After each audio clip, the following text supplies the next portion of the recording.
we can relate the key features of a function to its derivatives. So what we have here is the position of a particle, for example, as a function of time, and the velocity is the rate of change of the position with respect to time. And the acceleration is the first derivative of the velocity, or the second derivative of the position with respect to time. Now we can observe that the position is increasing, but the slope of the tangent to the curve is decreasing. So therefore the velocity, or the first derivative, is positive and decreasing.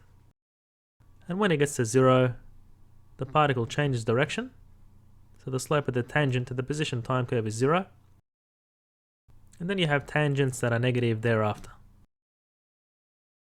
So in other words, the velocity is increasing in a negative direction, as we can see. And the acceleration being the second derivative of the position, or the first derivative of the velocity, well, that's always negative and constant, because the velocity is linear and the slope of the tangent to the curve is constant and negative.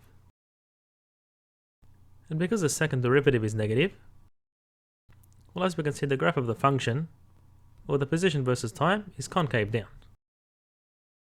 So therefore the critical point is a local maximum.